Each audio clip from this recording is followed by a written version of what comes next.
It was so agonizingly close to a red letter day for Wales. England were good enough to squeeze out a tight win at Twickenham 16-14. I'm going to break down the 3 reasons that England were able to defang the Welsh Dragon. But stick around to the end, because even though Wales lost today, they may have revealed England's kryptonite. Now, this was a game of contrasting styles. England very much were happy to play territory, pin Wales down in their 22, but unfortunately, they just didn't have the polish when it came to finishing. Wales were pretty happy to do the hand-to-hand combat thing that England seemed to be trying to pull them into for 80 minutes, but they were even happier when the game broke down. You got the feeling that they just wanted to see the world burn. Yes, Wales actually looked much more alive, alert, and dangerous when they were counter-attacking. They were almost relieved when England made a mistake and the game became unstructured. Now, we saw with the heroic Welsh comeback against Scotland last week, and again today, particularly in the first half, that this Welsh team might be getting rejuvenated under the returning Warren Gatland. Maybe there is hope for them as an attacking force, but they're going to have to ally that with some smarter decisions in their own 22.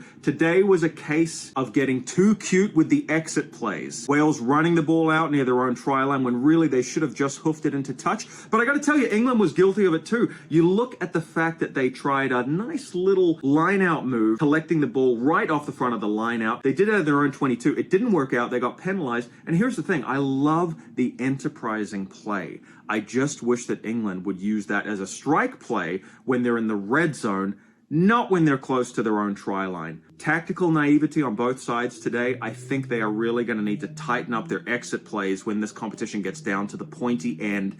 And by the pointy end, I mean when they play Ireland.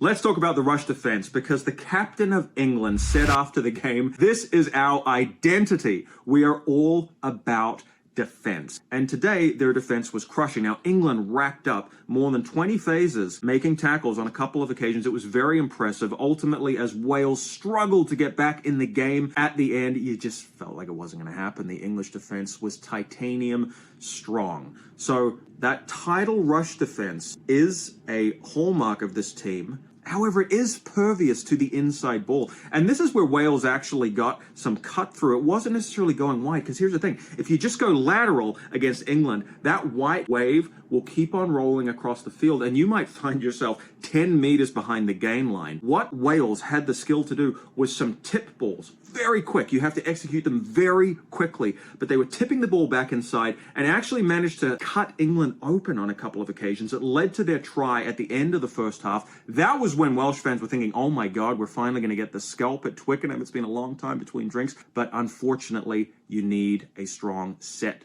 piece to match your attacking play, Wales. I love you, but I just wish your scrum was a little bit stronger, because I think if you could have dominated in the scrum, you would have won today.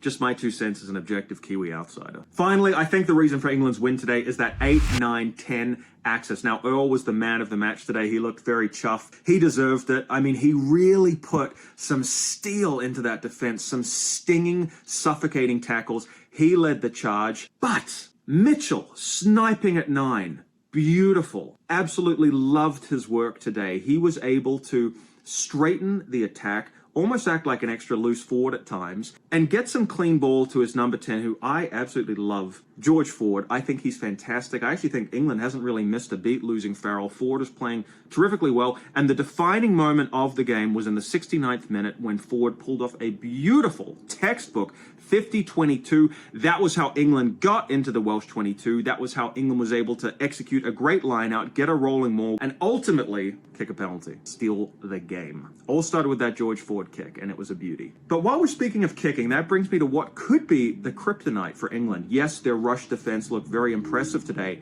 However, Wales was able to get some good purchase out of the kick pass. Now, I don't know that they are the leading exponents of the kick pass in international rugby, but I'm actually licking my lips as a Kiwi and thinking about Beauden Barrett doing a nice little cross kick over to Geordie Barrett when the All Blacks play England 3 times this year. Just a thought, guys. There is a price to pay for pushing up so hard in midfield, okay? And that is that there's going to be space opening up behind the rushing defense and possibly to the side. You get a team like New Zealand, certainly South Africa, who can execute the pass kick to perfection. I could really see that causing problems for England, so they can't sleep on that. All right, guys, what do you think? England is 2 from 2, but did they really scare Ireland or France today? comment below. And if you're enjoying these rugby commentaries, please subscribe, send a super chat. I'll see you for another one next weekend. Take it easy. Bye for now.